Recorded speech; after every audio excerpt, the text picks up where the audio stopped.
tous déjà vécu ça, un conflit qui s'envenime et la question qui nous taraude. Est-ce qu'il faut intervenir? La réponse est souvent oui, mais la vraie question, ce n'est pas si on intervient, c'est quand. Parce qu'agir trop tôt ou bien trop tard, ça peut complètement faire dérailler les choses. Alors aujourd'hui, on va décortiquer ensemble cet art subtil du timing pour trouver le moment parfait. Alors, voilà notre feuille de route. On va d'abord voir pourquoi le timing, c'est un vrai casse-tête. Ensuite, comment repérer un conflit qu'on appelle mûr, prêt à être résolu.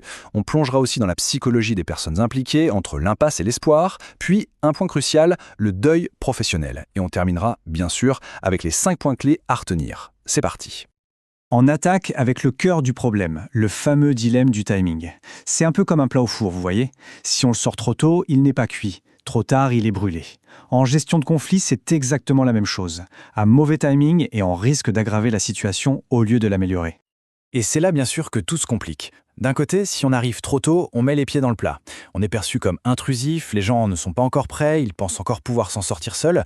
Mais à l'inverse, si on attend trop, c'est la catastrophe. Le conflit est enquisté, les positions sont figées et les dégâts sont parfois irréparables.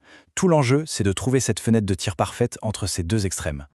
La question à million, c'est donc comment on fait? Comment on sait que c'est le bon moment? Est-ce qu'il y a des signaux, des indicateurs clairs à surveiller? Eh bien, la bonne nouvelle, c'est que oui, et ça nous amène directement à notre deuxième partie. La clé, en fait, c'est d'apprendre à identifier ce qu'on appelle un conflit mûr. L'image est parlante, non? Pensez à un fruit. On ne le cueille ni trop vert, ni déjà pourri. Pour un conflit, c'est pareil. Il y a un stade de maturité idéal pour intervenir. Et ce n'est pas de la divination, c'est de l'observation pure et simple. Alors, c'est quoi concrètement un conflit mûr? C'est tout simplement un conflit où le problème est enfin posé sur la table, tout le monde le voit, mais, et c'est ça le point crucial, les positions ne sont pas encore gravées dans le marbre. C'est ce moment un peu magique où la tension est assez forte pour qu'on veuille que ça change, mais pas encore si forte que tout soit bloqué. C'est là, précisément là, qu'il faut agir. Et pour le reconnaître, ce fameux moment, il y a 4 signes qui ne trompent pas. Premier signe, les tensions sont identifiées. On arrête de faire comme si de rien n'était. Deuxièmement, les positions sont exprimées. Chacun a pu dire ce qu'il avait sur le cœur. 3. Les conséquences négatives deviennent visibles. Ça commence à coûter cher à tout le monde.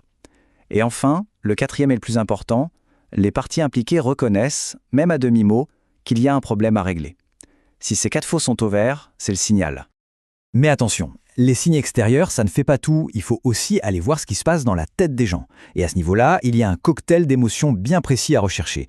Le sentiment d'être dans une impasse, mélangé à une petite lueur d'espoir. Le véritable déclencheur, c'est souvent ce sentiment d'être au pied du mur. Les gens ont tout essayé de leur côté. L'évitement, la confrontation, la ruse, et rien n'a marché. C'est cette lassitude, ce ras-le-bol qui crée une ouverture. C'est à ce moment-là qu'ils se disent « Ok, tout seul, je n'y arriverai pas ». Ils deviennent enfin réceptifs à une aide extérieure. Mais attention, l'impasse seule ne suffit pas. Si les gens sont coincés mais persuadés qu'il n'y a aucune solution possible, ça mène juste à l'amertume et aux accusations. Il faut absolument qu'il reste une petite étincelle d'espoir. La conviction, même infime, qu'une sortie est envisageable. C'est vraiment ce duo « je n'en peux plus » et « mais peut-être que » qui rend une médiation possible. On aborde maintenant un aspect plus subtil, et pourtant fondamental, qu'on a tendance à oublier. Pour sortir d'un conflit, il ne suffit pas de se serrer la main. Il faut souvent accepter de laisser quelque chose derrière soi. C'est ce qu'on appelle le deuil professionnel. Et oui, on sous-estime vraiment l'importance de ce processus. Résoudre un conflit, ça veut dire renoncer. Renoncer à une habitude de travail, à une conviction ou parfois, tout simplement, renoncer à avoir raison. C'est un vrai parcours émotionnel qui doit être accompagné. Alors, faire ce deuil, ça implique quoi, en pratique?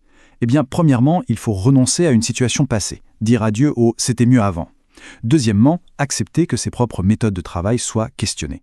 Troisièmement, abandonner des attentes qui n'étaient peut-être pas réalistes. Et enfin, et c'est une preuve de grande maturité, reconnaître ses propres limites et celles de l'organisation.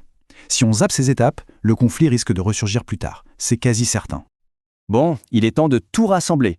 Si on devait résumer tout ça en une sorte de prescription, une ordonnance pour une intervention réussie, voici les 5 ingrédients essentiels à ne jamais oublier. Alors, en résumé, point numéro 1, Le timing, ce n'est pas accessoire, c'est aussi crucial que la méthode choisie. Point 2, il faut viser juste, ni trop tôt, ni trop tard.